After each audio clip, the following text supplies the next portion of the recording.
All right, once you guys finish up your color wheel, you're going to go ahead and start on your color bar worksheet.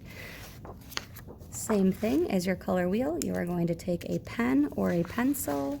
You are going to write your name at the top. You are not going to paint this. And we are going to start learning about the different pairings of colors. So your color bar worksheet here, it says to create a bar of analogous or neighboring colors on the color wheel. So we're going to go from one color and just keep going all the way until the end. So that's where your color wheel is going to come into play. So you're going to pick a place to start. So my particular place was purple, and then I went to I started with purple, and then I did the blue, purple, blue, 2 blue green, 2 green, 2 yellow green, and that is where I ended. So these are my neighboring colors. You can start and end anywhere on the color wheel. I want to have at least 3 different colors on here. So I have purple, blue, and green. When it's time to start making the color bar worksheet, it might be a good idea to wash out your palette and start with some fresh colors again. You're just going to need the 3 primaries. I like working with the cool blue, yellow, the cool red, which I did add a little bit of water to, and then use the back end of my paintbrush to mix because it was a little bit thick. And then I'm going to need white and a tiny bit of black for when I work with my monochromatic tints to shades. So we're going to start with the analogous colors, the neighboring colors on the color wheel, and I'm going to pick one to start with, and I'm going to decide which direction I'm going to go. So for this particular analogous color scheme, I'm going to start with green and then go to yellow green, and then I am going to go to yellow, orange to orange. So this is going to be my neighboring colors. I have green, yellow, and orange, which are 3 colors that are neighbors to each other on the color wheel. So to begin, I'm going to mix a green. So I'm going to use, for this particular one, because I'm going to need a little bit more paint, I'm going to use the back end of my paintbrush. So I'm going to start with a lot of yellow and a little bit of blue to get a good green going on.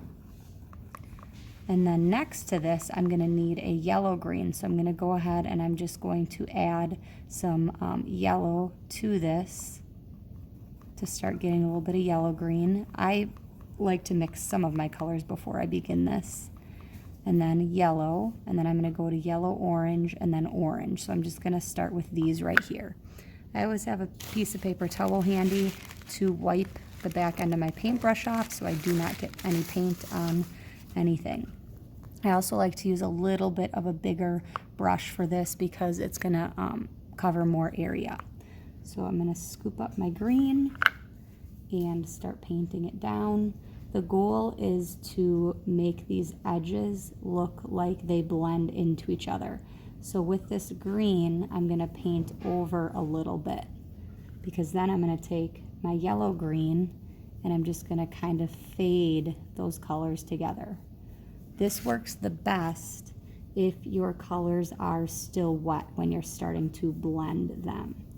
So I'm going to continue down with my yellow green, and then I'm going to pick up some yellow in my brush with my yellow green still wet, and I'm going to try to create a little bit of a fade.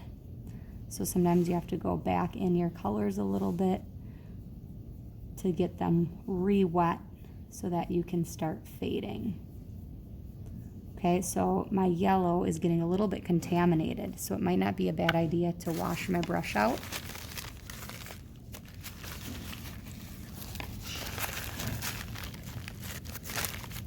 And then I can pick up my yellow and add it at the end here. So from this yellow, I am going to start fading into my yellow orange. So I'm going to need to add a little bit of red to this. So I'm just going to pick up some red, and it was a little bit much. So I'm going to add a little bit of water and some yellow, mix it on my palette first. And start painting. Now my blend here doesn't look very good. So what I can do is I can wash my brush out.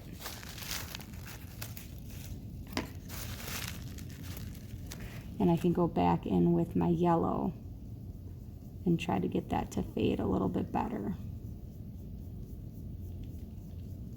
So it is a little bit going back and forth to try to get these colors to blend. Now I can go in with my yellow, orange, and then lastly I'm going to end with some orange. So I'm just going to add a little bit more red. Water helps. And I'm going to add this in at the end.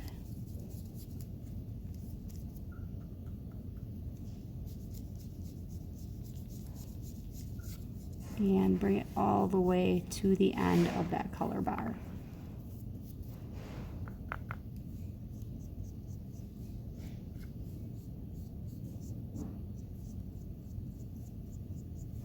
All right, that's my analogous color bar right there, going from green to yellow to yellow orange to maybe I'll go a little bit more orange at the end, right at that end.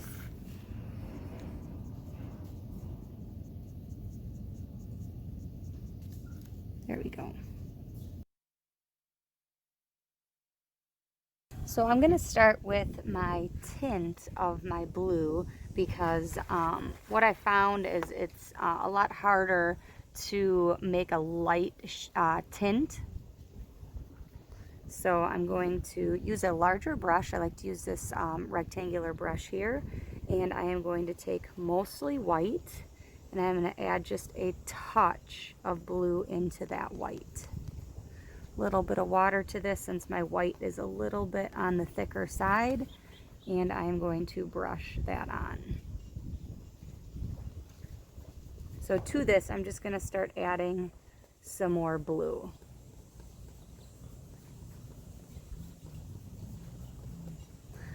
Using a paper towel to kind of clean my brush off a little bit, I'm going to go back in to get rid of that line, kind of fade it out. And add some more blue.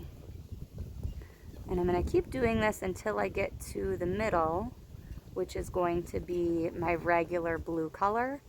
And that's when I'm going to switch to adding some black to this blue. It's best to do this with your colors wet so that you get a nice fade.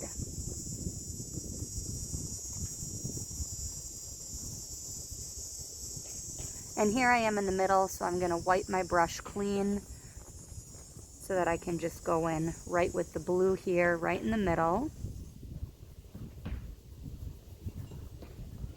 And then I can start adding a little bit of black. So I'm going to take some blue with a little tiny bit of black, because this is going to get dark really fast.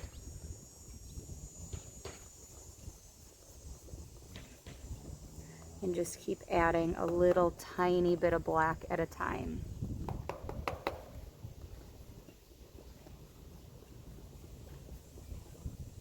And it's going to give you a really nice midnight blue at the end here.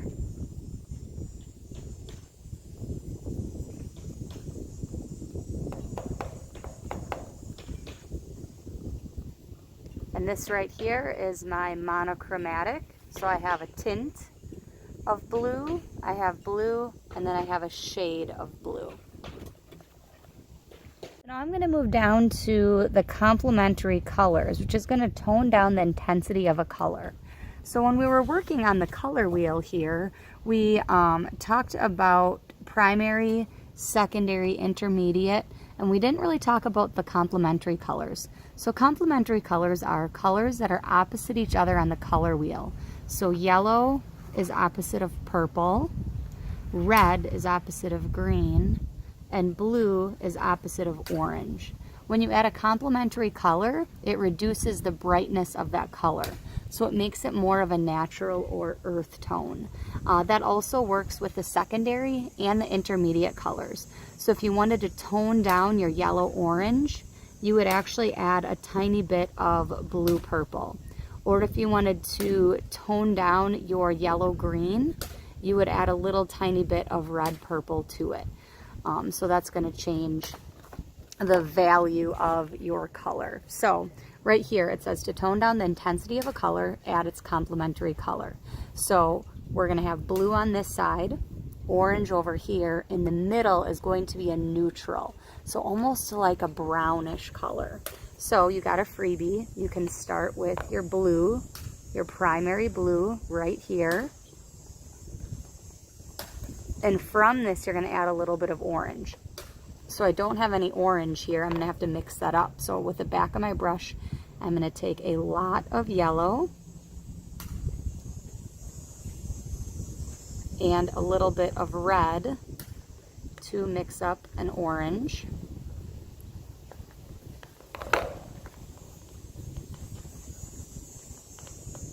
Add a little bit more red to this. It's important to have a good base orange to start. My paint is getting a little bit on the thick side, so I'm going to scoop some water into that so that it makes it a little bit more flowy. There we go, and that's, whoops, I got a little bit of blue in there already, so I'm going to wipe this off. And I'm going to take my blue, we'll go in this one because it's already dried. And then I'm going to add a little bit of orange to that. And you're going to see that pretty quickly it's going to make kind of like a teal color. So my blue is already dried here, so I'm going to come back over and I'm going to re-wet that because I'm outside and it's pretty windy out today. So it dries pretty quick. And then I'm going to blend in that blue with a little bit of orange. And it's got like a little tiny bit of a teal color to it. And then I'm going to take some more orange, mix that into my blue.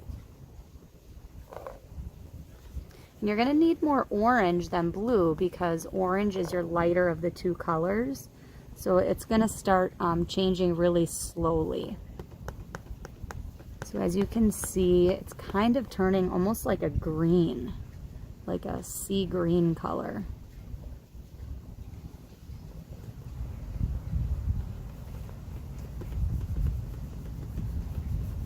There we go. Now you can see it's starting to kind of turn into more of a brown in the middle here. That's your neutral. So that orange is neutralizing that blue. Add a little bit more.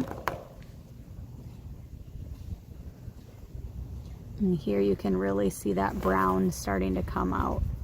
Okay, once I get in the middle here, I am going to wash my brush or wipe my brush off. And I'm going to do the orange to the middle. I may have to re-wet that a little bit so that I can get that fade going.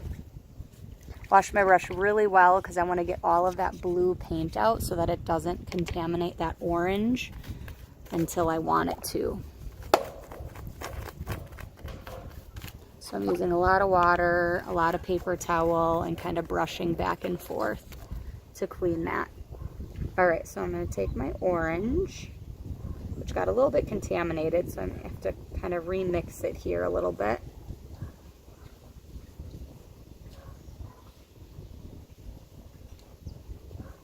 So I would say that this complementary color mixture is the toughest one on your worksheets. And actually the last one, the yellow to violet, is going to be your hardest one.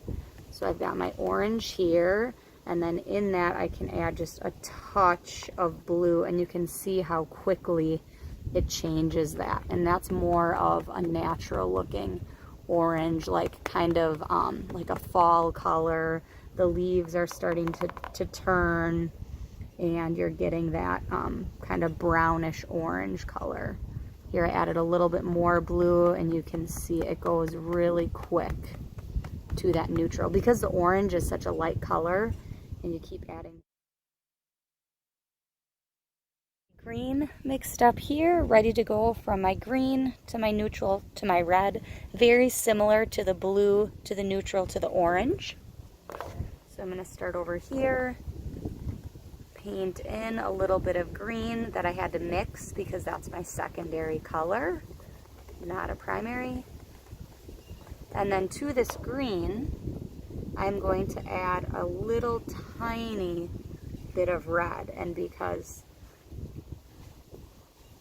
green is my darker color, I can add a little tiny bit more, but you're going to see right away that it changes that intensity of the green and it makes it more of an earth tone or a natural looking green. This would be a great color for grass or for trees.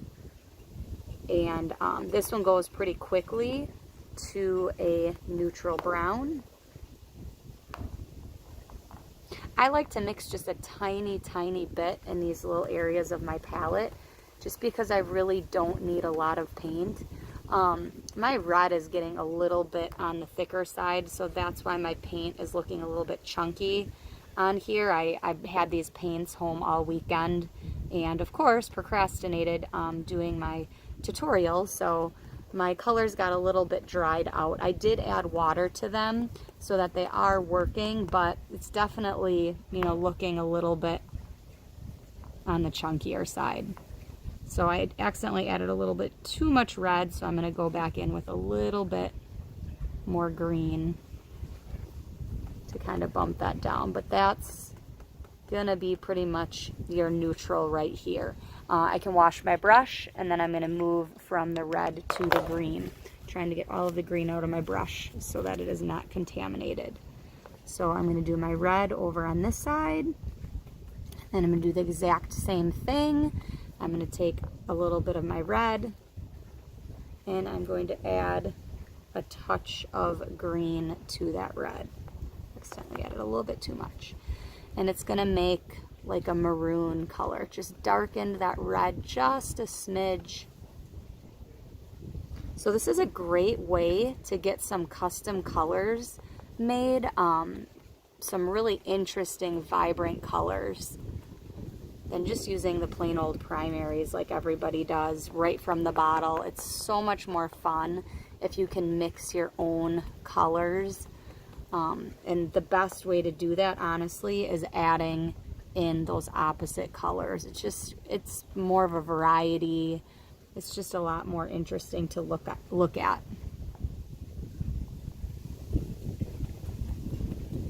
Those colors start changing pretty quick. So just keep adding more and more green until we meet in the middle. And then the last one that you're going to do is the yellow into the violet.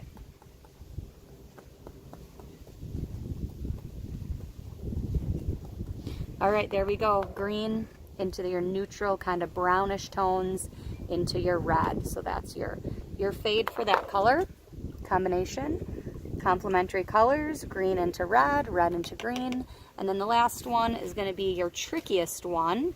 The reason for that is yellow is your lightest color, purple is your darkest color. So it's going to be the toughest one for that color change. So to make purple, you're going to need a lot of red and a medium amount of blue because red is your lighter of the two colors.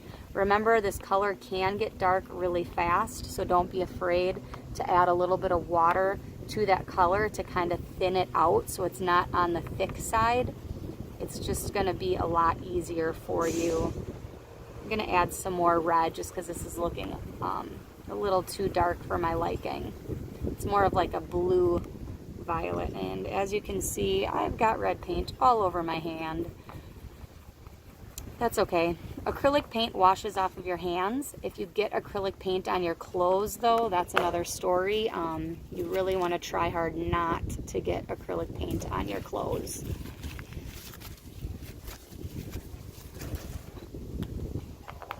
All right, so I'm actually going to start over on the right-hand side with my yellow. And knowing that this is going to change really, really quickly, I'm just going to take this yellow and I'm just going to take a little tiny touch of purple. And you can see that almost immediately it's made like a mustard orange color, or yellow color, sorry, not orange, yellow.